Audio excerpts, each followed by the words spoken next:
A finales de julio de 1914 se terminó de imprimir la primera edición de Meditaciones del Quijote, la gran obra filosófica del entonces joven catedrático de Metafísica de la Universidad Central, hoy Universidad Complutense de Madrid, José Ortega y Gasset.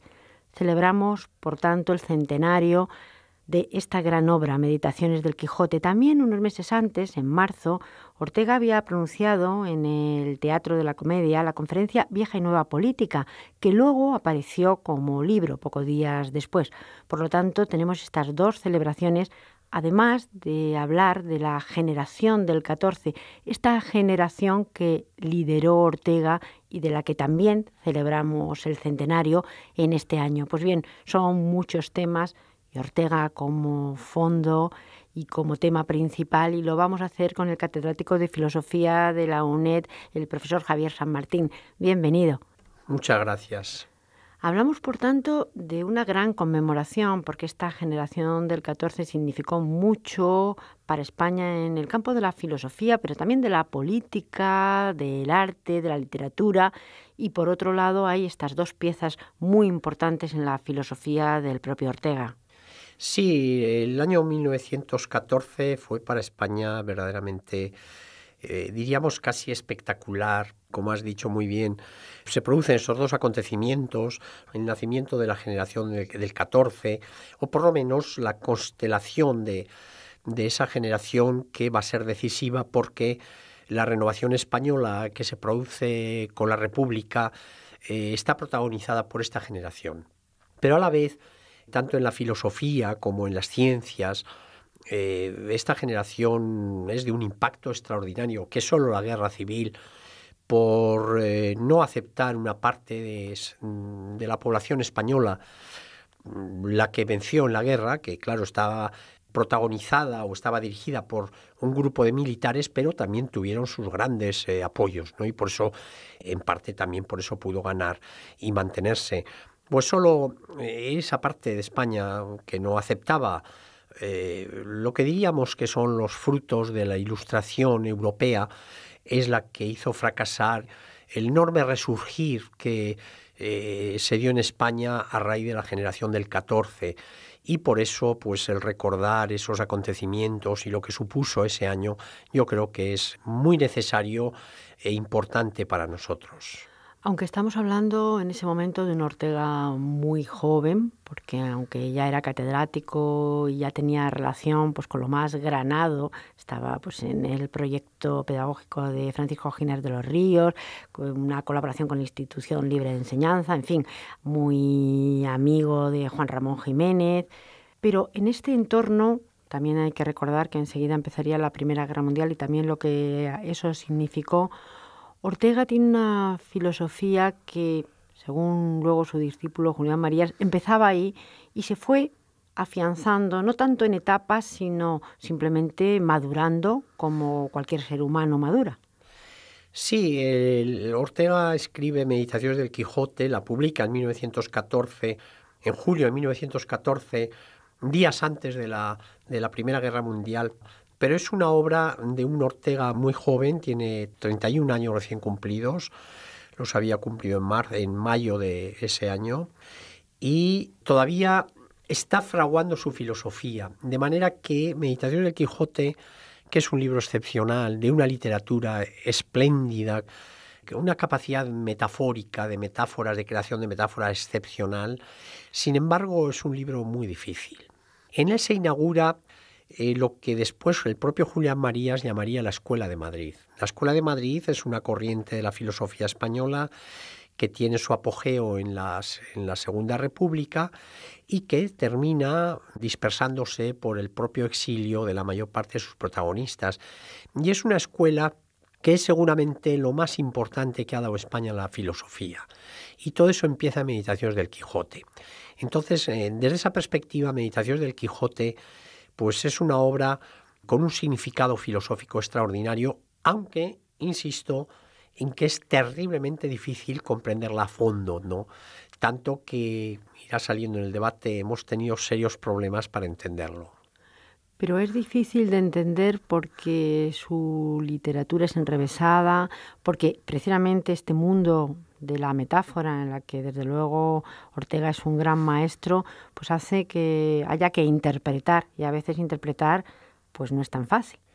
Sí, eso es una buena razón, pero las metáforas de Meditaciones del Quijote no son tan difíciles como algunas metáforas que tiene Ortega, por ejemplo, en Rebelión de las Masas, que dice: la idea es un jaque a la verdad. Toda idea es un jaque a la verdad, que es dificilísimo de interpretar. En Meditación del Quijote no ese es el tema. El tema de Meditación del Quijote, la dificultad es que hasta 1984 no supimos lo que se llama la intertextualidad, cómo se genera el libro y a quién responde Ortega y por qué. No sabíamos eso, ¿no? Y sin ese contexto de intertextualidad, de intertextos, era muy difícil interpretarlo. Y hasta el 84 no lo supimos. ¿Y cómo se supo? Se supo pues porque un investigador norteamericano, un hispanista, Inman Fox, descubrió que Meditación del Quijote constaba de dos textos fundamentales de distintas épocas, uno escrito para la ocasión, en 1914, y el otro de antes. La Meditación del Quijote se compone de tres partes, lo que se llama el prólogo, muy importante, el lector, la meditación preliminar, muy importante, y la meditación primera, que se titula Breve Tratado de la Novela. Pues bien, la meditación primera, es decir, la última parte, es por lo menos de 1912. O sea, de 2 años antes, y las otras dos partes de después. Y eso no lo sabíamos. Y lo que no sabíamos tampoco es que esa tercera parte, la última, de 1912, era un texto escrito por Ortega para poder comprender la novelística de Baroja. O sea, era un texto dedicado a Baroja. Y entonces publica Unamuno su libro del sentimiento trágico de la vida, en el que, en una disputa que mantenía con los europeizantes o europeístas de esa época, en los que estaban justo los de la generación del 14, Unamuno les llama con un apodo muy despectivo para los entendidos en el Quijote, porque les dice Sansones Carrascos. Sansones Carrascos europeizantes. Claro, Ortega toma porque Sansón Carrasco es el prototipo, es el barbero del pueblo de Don Quijote que le reconduce a su casa y provoca su muerte. Entonces es un personaje que era por sí mismo bueno, pero opuesto a cualquier ideal de todo tipo, ¿no? Entonces, que les llame Sansones Carrascos a la generación del 14, Ortega lo toma como una ofensa.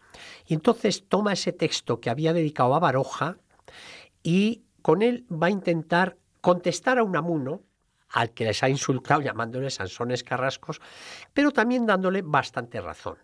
Y para esta nueva posición escribe el prólogo y la meditación preliminar, publicando el libro ya en 1914, pero claro, de eso no sabíamos nada. Claro, entender entonces que la última parte fuera una contestación o una interpretación de Baroja, y sin embargo el prólogo y la primera parte fueran esta contestación a Unamuno, pues parecería que no tenía mucho sentido cuando se leía. Claro, entonces se tomó el libro en un sentido unitario cuando no lo tenía. Entonces, por ejemplo, en la tercera parte, la que contesta Baroja, hay una noción de héroe, porque Don Quijote es el héroe, pero claro, Don Quijote es un héroe frustrado. Y entonces, en el prólogo y en la primera parte, en la meditación preliminar, hay una noción de héroe positiva, no frustrada como Don Quijote. Esa diferencia entre la noción de héroe de la meditación preliminar y la noción de héroe del breve tratado de la novela, pues no se había advertido. Y tampoco se había advertido un hecho decisivo, que en la contestación a Unamuno lo que está en juego es qué es la cultura que debemos importar de Europa. Ese es el tema. Le iba precisamente a preguntar por ahí, porque además de toda la carga filosófica que el texto puede tener, también de la carga literaria, de las contestaciones a unos o del estudio del otro, hay cosas en Ortega que ya están ahí, como es la idea de Europa, una idea muy adelantada a la época. Ahora nos parecería una cosa muy normal pensar en Europa, bueno, ahora quizá en sentido contrario otra vez, pero verdaderamente todo estaba en Ortega. También eso, y estamos hablando del año 1914. Bueno, entonces Ortega aún no tiene la idea de Europa posterior. Y ese es el debate con Unamuno, un debate también de una actualidad enorme, porque Ortega está defendiendo con los regeneracionistas que España tiene que modernizarse, que tiene que desarrollar ciencia, moral pública, etcétera. Y todo eso es Europa. Es decir, Ortega identifica a Europa con la ciencia, con la moral pública, con la democracia, con la seriedad en el trabajo, etcétera. Mientras Unamuno dice que todo eso son superficialidades, que lo importante es en la vida no son los medios técnicos ni la ciencia, sino saber para qué. Y entonces Ortega defiende que ante todo tenemos que modernizar España en esos medios técnicos que nos vienen de Europa, y Unamuno dice que no, que más importante es saber para qué queremos hacer las cosas y que la técnica es lo menos importante. Ese es el debate. Entonces el debate es un debate de qué es la cultura, o bien la cultura superior europea, o bien el conjunto de prácticas de la vida que también nos orientan de a qué debemos hacer en la vida. Y por eso Meditaciones del Quijote es una discusión sobre el concepto de cultura. Y eso es lo que le da pues también incluso una actualidad extraordinaria. La verdad es que cuando se habla de Ortega, pues se ve que Ortega era, y sigue siendo, su figura, muchísimas cosas. Por supuesto era un filósofo, pero también era un literato y también era un político. Y por otro lado también era periodista, porque su estilo muchas veces era así. Y también un adelantado a su época y en algunos aspectos hasta un visionario, o mejor, analizaba muy bien lo que tenía delante, pero que mucha gente no lo ha visto hasta mucho después. Claro, en la cuestión de Europa, por ejemplo, hay que tener en cuenta que justo cuando publica Meditaciones del Quijote, al poco estalla la Primera Guerra Mundial. Y entonces Ortega, ¿qué dice? Pues que esa cultura que él tanto había admirado de Europa, pues ha fracasado. Y entonces se va a Argentina buscando nuevos aires, porque los de Europa ya no le valían. Y al poco es cuando Ortega va a empezar a decir, en realidad los problemas que parece que tenemos en España no son solo problemas de España, sino que son problemas de Europa. Y es esto ya a los años 20 cuando Ortega empezará a fijarse más, tanto o más en Europa que en España, y tratar de dar soluciones para Europa. Y esas soluciones que Ortega da para Europa a partir de los años 20 son en las que realmente Ortega fue un adelantado, porque no es más que ver la necesidad de la Unión Europea para eliminar, superar los enormes problemas de nacionalismos ridículos que acechaban a Europa y que llevaron, claro, a la Segunda Guerra Mundial. Hablaremos ahora, aunque sea brevemente también, de este texto, que luego fue un libro, Vieja y Nueva Política, por lo menos para dar una pincelada. A mí me gustaría decir aquí que Ortega hace un cambio importantísimo. Hay una frase, o un pensamiento, mejor dicho, de él, que dice que, bueno, hasta ahora se ha vivido para la religión, para la filosofía, y que ahora hay que vivir para la vida. A mí me parece de una profundidad terrible y que nos puede servir muy bien ahora mismo también. Sí, Ortega con esa frase está rememorando lo que había sido un poco el pensamiento desde Descartes, que había puesto en cierta medida la filosofía por encima de la vida. Y Ortega pues va a decir, no, la filosofía no está por encima de la vida, antes es vivir y después es filosofar, tomando por otra parte una filosofía que también se había asentado en el idealismo alemán, primum vivere deinde philosophari. Y Ortega convierte eso un poco en el lema de su vida. La vida es ante todo, y esto es un trasunto de la corriente filosófica a la que él asume, que es la fenomenología, porque la fenomenología, pues claro, lo más importante es la vida creadora de sentido, que es la frase que toma Ortega en Meditaciones del Quijote. El acto fundamental de cultura es el acto creador, o sea, la vida humana ante todo es creadora de cultura. Pero la cultura, si se independiza de la vida, pierde la carne, pierde la sustancia, pierde el enraizamiento y se convierte en un puro fantasma, en algo que es fantasmal, que nos puede llevar a las ilusiones o a las alucinaciones, que es el modelo de Don Quijote, precisamente. Y profesor San Martín, volviendo a esta conferencia Vieja y Nueva Política, ¿por qué tiene tanta importancia? ¿Por qué luego, días después, se convierte en un libro? El problema de la decadencia de España, que se hace, vamos a decir, endémica en la restauración monárquica.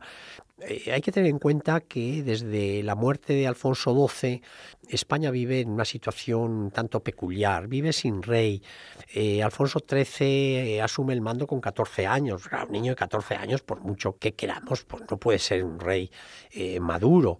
Y entonces lo que se llama la restauración es una época en que se sabe que los partidos alternaban el poder, pues pactando el poder, y claro, todo eso quiere decir que no había una democracia realmente eficaz. Y eso es lo que Ortega llamaba la vieja política. Es decir, la vieja política es una política en la que los partidos acuerdan quién va a estar en el poder. Algo así como pasa ahora con los grandes órganos del Estado, que los partidos pactan en un despacho quién se va a llevar la representación, sin que realmente los ciudadanos tengamos un apoyo, ¿no? Entonces Ortega dice, esta vieja política no puede servir para restaurar los males que venía España arrastrando en todo el siglo XIX. Por tanto, hay que hacer una nueva política. Y la nueva política tiene que fijarse más que en las superestructuras ideológicas, en los grandes sistemas o grandes ideales, no, ante todo la realidad. Y la realidad es la realidad de la vida. Es decir, el Estado está al servicio de los ciudadanos, no al revés. Y entonces, el tono de la vieja política era que todo estaba al servicio del Estado, de los políticos, y claro, eso había llevado a una situación penosa de España, que es lo que Ortega quiere anunciar. Hay que hacer una nueva política en la que las instituciones sean nacionalizadas, la frase que utiliza, es decir, puestas al servicio de la nación. Y de la nación son los ciudadanos concretos. Exactamente ese es el sentido, de una actualidad extraordinaria. Al hilo de lo que estamos hablando, verdaderamente todos los temas que trata Ortega, y estamos hablando en este caso de estas dos obras del año 1914, por supuesto, habría que desarrollar hasta el año 1955 en el que murió, pues verdaderamente lo tocó todo, casi todo. La idea de democracia, la idea de las instituciones cerca del ciudadano, está ahora mismo vigente, más que vigente en nuestro país. Todas estas ideas verdaderamente habría que volver a Ortega en este centenario de esta generación del 14, las ideas que tiene sobre el propio nacionalismo. Muchos debiéramos leerlas y revisarlas porque también son actuales y podrían abrir debates, porque verdaderamente las ideas importantes lo que hacen es abrir debates. Justo, esta idea de la nueva política que Ortega propone la plasma, por ejemplo, en dos ideas importantes. Lo que decía yo, que hay que nacionalizar las instituciones, pues Ortega defiende que hay que nacionalizar la monarquía. Por ejemplo, nacionalizar la monarquía era poner la monarquía al servicio de los ciudadanos.